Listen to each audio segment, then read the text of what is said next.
Good morning students. Class 12 math NCERT exercise 1.3 का intro part देखते हैं। पहले उसका कॉन्सेप्ट देखते हैं। इसमें है क्या, कॉम्बिनेशन ऑफ फंक्शंस, यानी दो फंक्शंस को कंबाइन करना है। इसमें दो फंक्शन को कंबाइन करना है। इसके पहले हम कुछ चीज़ों को देखेंगे जिससे आपको कन्फ्यूजन ना हो। इसे f(x) बराबर दिया है x² + 1। अगर हम x की जगह पर y कर दें तो fy बराबर क्या हो जाएगा, y² + 1। अगर y की जगह पर अगर हम gx रख दें तो gx बराबर, तब gx बराबर क्या हो जाएगा, तो x का स्क्वायर जो किए थे वो gx का स्क्वायर + 1 हो जाएगा। अगर hx रख दें तो hx का स्क्वायर + 1 हो जाएगा। इसी तरह से अगर हमने दिया है कि gx बराबर sin x, तो gy बराबर क्या हो जाएगा, sin y। gx/2 बराबर क्या हो जाएगा, sin x/2। इतना इसलिए समझा रहा हूँ कि इसका प्रयोग हमको कॉम्बिनेशन में पड़ेगा, कहीं आप कंफ्यूज न हो जाएं। आइए देखते हैं। एक फंक्शन दिया हुआ है, एक एग्जाम्पल लेते हैं हम। एक फंक्शन दिया है कि f(x) बराबर x² + 1 और दूसरा फंक्शन है gx बराबर cos x। इसको हमको कंबाइन करना है। कंबाइन हम दो तरीके से कर सकते हैं। पहला देखिए, f(g)x, इसको इंग्लिश शॉर्ट फॉर्म में fog x कहते हैं। दूसरा है g(f(x), इसको गाफ x पढ़ते हैं, गाफ x, यानी फॉग और गाफ। दो तरह से इन दोनों फंक्शंस को f(x) और g(x) को हम कंबाइन कर सकते हैं। तो अब हम बेटा निकालेंगे fog x मतलब f(gx). चलो बेटा, f(gx) इसको हम ऐसे भी लिख सकते हैं, f फिर स्क्वायर ब्रैकेट gx। ठीक है। अब देखो gx किसके स्थान पर आ गया, x के स्थान पर आ गया। तो यहाँ x² है तो यहाँ क्या हो जाएगा, gx का स्क्वायर + 1 और gx का मान क्या दिया हुआ है, cos x, तो cos² x + 1 हो गया। चलिए अब गाफ ऑफ x देखते हैं। इसको g स्क्वायर ब्रैकेट में f(x) लिख सकते हैं। gx की जगह पर gf(x) आ गया, यानी x को रिप्लेस कर रहा है कौन, f(x). x की जगह पर क्या आ गया, f(x) आ गया, तो cos x की जगह पर क्या हो जाएगा, cos f(x) हो जाएगा। फिर f(x) का मान रखेंगे हम। f(x) का मान यहाँ क्या है, x² + 1, तो cos x² + 1 ये हो गया। बेटा हमने फंक्शन को तो एक दूसरा एग्जांपल हमने ले लिया है। जैसे f(x) बराबर x² + 1, एक h(x) बराबर mod ऑफ x। फिर इसको हमने कंबाइन किया है, कोई ज़रूरत नहीं थी, केवल आप सबको समझाना है। h ऑफ f(x) मतलब h बड़े ब्रैकेट में f(x). अब बेटा देखो, hs की जगह पर f(x) हो गया है, यानी x की जगह पर f(x) हो गया है, तो hx बराबर mod x, f(x) बराबर mod f(x) हो गया। और mod f(x) की वैल्यू पता है x² + 1, हमने mod x² + 1 रख दिया, x² + 1 रख दिया। अब फिर इसी का उल्टा देखते हैं, fog x, f of hx, यानी f ऑफ hx, यानी f फिर स्क्वायर ब्रैकेट में hx रख दिया हमने। अब देखो f(x) की जगह पर, यहाँ x की जगह पर क्या आ गया, hx, तो जहाँ x² था वहाँ क्या हो जाएगा, hx का स्क्वायर + 1 और hx का मान कितना है, mod x, यहाँ पर हमने mod x का स्क्वायर + 1 रख दिया। इस प्रकार हम देखते हैं कि जब हम दो फंक्शन को कंबाइन करते हैं तो हमको एक नया फंक्शन मिलता है। एक नया फंक्शन मिलता है। Combination gives a new function. Combination एक नया फंक्शन देता है। अब बेटा आप समझ रहे होंगे कि जब दो फंक्शन हमने लिया और दो फंक्शन को हमने कंबाइन किया, मेरी बात को ध्यान से सुने। दो फंक्शन लिया, जब दो फंक्शन लिया तो दो डोमेन होंगे और दो कोडोमेन होंगे। जब उसको कंबाइन करके एक फंक्शन बनाया तो एक डोमेन होगा, एक कोडोमेन होगा। तो अब हमको इस बात का पता लगाना है कि जो कंबाइंड फंक्शन आया उसका डोमेन क्या होगा और उसका कोडोमेन क्या होगा। तो बेटा यहाँ हमने लिख दिया है, now we will study what change will come in domain and codomain after combining two functions. दो फंक्शन को कंबाइन करने पर डोमेन और कोडोमेन में क्या अंतर आएगा। चलो बेटा, एक फंक्शन ले लिया हमने F such that A to B. ये पता है कि ए क्या है, डोमेन है, बी क्या है, कोडोमेन है। दूसरा फंक्शन ले लिया g such that B to C. B क्या है, डोमेन है, और सी क्या है, कोडोमेन है। लेकिन ध्यान देना बेटा,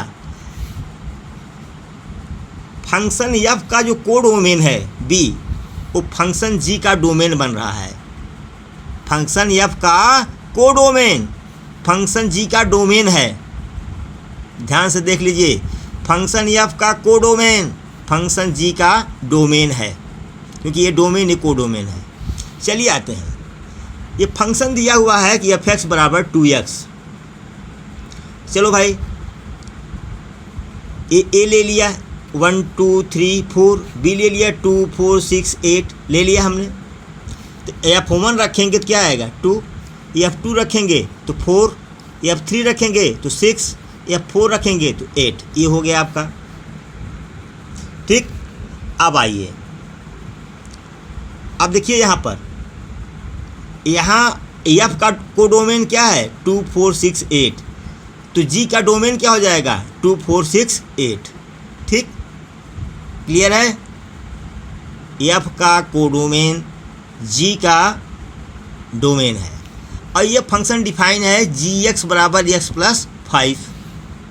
चलो भाई, अगर x बराबर 2 रखेंगे तो gx कितना आएगा 7, x बराबर 4 रखेंगे तो 4 प्लस 5 9, gx कितना आएगा 9, और f बराबर 6 रखेंगे तो 6 प्लस 5 11, और x बराबर 8 रखेंगे तो gx कितना आएगा 13।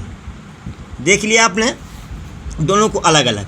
जब मैंने कंबाइन कर दिया, ध्यान दो, कंबाइन कर दिया, ये दोनों कॉमन हो गया, ये बन गया ऐसे A 1 2 3 4, B 2 4 6 8, जो दो जगह था एक जगह हो गया, और C 7 9 11 13 हो गया। क्लियर सी बात है बेटा। अब चलिए देखते हैं, अब हम, क्योंकि ये फंक्शन हमारा कंबाइन हो चुका है, फंक्शन हमारा कंबाइन हो चुका है। अब हम इसका देखते हैं डोमेन क्या है। चलो बेटा, गाफ एक्स हम निकाल रहे थे, गाफ एक्स बराबर क्या होगा जी एफ एक्स होगा। जब जी एफ एक्स आ गया तो इसका मतलब ये हुआ कि एफ एक्स का डोमेन ही गाफ एक्स का डोमेन होगा। यहाँ एफ एक्स है ना, ध्यान से देखो, इसका मतलब हुआ कि एफ एक्स का डोमेन ही गाफ एक्स का डोमेन होगा। तो एफ एक्स का डोमेन क्या है 1 2 3 4। क्लियर है।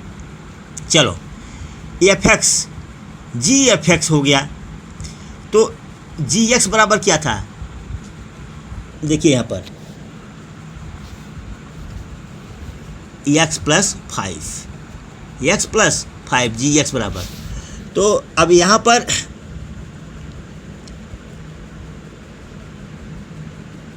एफ एक्स हमने रख दिया जी एफ एक्स, तो एक्स प्लस 5 की जगह पर एफ एक्स प्लस 5 हो गया, एफ एक्स प्लस 5 हो गया, एक्स की जगह पर एफ एक्स रख दिया।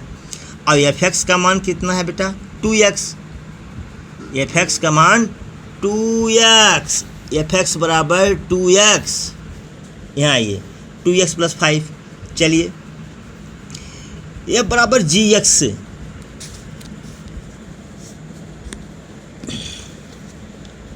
एफ जी एफ एक्स से स्पष्ट है कि ग्राफ एक्स का डोमेन क्या होगा, एफ एक्स का डोमेन होगा। चलो रखते हैं, तो एफ एक्स का डोमेन 1 2 3 4 है, तो जी एफ वन हमने रखा, जी एफ वन, तो जी एफ वन कितना हो जाएगा 2x प्लस 5 ना, तो 2 गुणे 1 धन 5 बराबर 7। जी एफ टू बराबर क्या हो जाएगा 2 गुणे 2 धन 5 बराबर 9। फिर आया देखिए जी एफ थ्री बराबर क्या हो जाएगा 3 गुणे 2 धन 5 बराबर 11। जी एफ फोर बराबर क्या हो जाएगा 4 दूनी 8 5 13, 8 5 13। देखिए पहले से जो ग्राफ का डोमेन था ये तो पहले से ही क्लियर था, क्या 1 2 3 4, ठीक। लेकिन को डोमेन क्या आया 7 9 11 13 हुआ, यानी ये हो गया, ये सी हो गया। तो ग्राफ को कैसे रिप्रेजेंट कर सकते हैं हम, graph such that A to C, A to C, A इसका डोमेन है और सी इसका क्या है को डोमेन है। अभी तक तो बात हमने किया, यहाँ सब हो गया। अभी तक तो हमने बात किया किसका, ग्राफ का। अब ग्राफ का उल्टा फॉग है। अब हम फॉग एक्स पर विचार करते हैं। चलिए ठीक है, एक क्लियर है, जब एफ ऑफ जी एक्स लेंगे तो एफ जी एक्स होगा। अब यहाँ क्लियर है कि जो डोमेन होगा फॉग एक्स का जो डोमेन होगा वह जी एक्स का डोमेन होगा, वह जी एक्स का डोमेन होगा। तो डोमेन बराबर लिखा है हमने जी एक्स का डोमेन, ये जी एक्स कटा नहीं है, कलम चल गई है। डोमेन क्या होगा जी एक्स का डोमेन, और जी एक्स का डोमेन क्या है बी। चलिए अभी बात करते हैं। अब देखिए जी एक्स, ठीक। अब एफ एक्स बराबर 2x, एफ एक्स बराबर 2x, एफ जी एक्स बराबर 2gx, और जी एक्स का मान कितना है x plus 5, 2x plus 5, multiply किया 2x प्लस 10 आया। तो हमने कहा डोमेन क्या है b का डोमेन, अब सॉरी जी एक्स का डोमेन, और जी एक्स का डोमेन क्या है, यहाँ देखिए जी एक्स का डोमेन क्या है 2 4 6 8, 2 4 6 8, यहाँ भी देख लीजिए 2 4 6 8, जी एक्स का डोमेन 2 4 6 8 है। तो अब बेटा हम इसमें यानी 2 4 6 8 इसको लिख सकते हैं क्या 2 4 6 8, हटाइए जाने दीजिए, यहाँ पर लिख दिया कि जी एक्स का डोमेन बराबर जी एक्स का फॉग एक्स का डोमेन बराबर जी एक्स का डोमेन बराबर 2 4 6 8, ठीक है। अब यहाँ तक हम लोग पहुँच गए थे 2x प्लस 10 तक, 2x प्लस 10 तक हम लोग पहुँच गए थे यहाँ तक। अब बता, अब डोमेन लेते हैं 2, तो 2 2 जा 4 प्लस 10 14, 14 क्या सी का एलिमेंट है, नहीं है।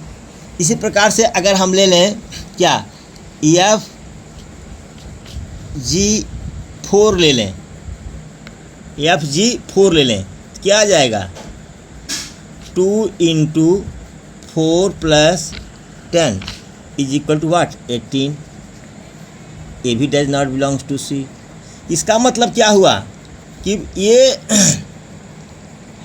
कि को domain of fog x is absent, fog x का डोमेन ही नहीं उपस्थित है, इसलिए this function is not valid, यह फंक्शन वैलिड नहीं है। चलो बेटा अब एक क्वेश्चन लेते हैं, हम एक क्वेश्चन लेते हैं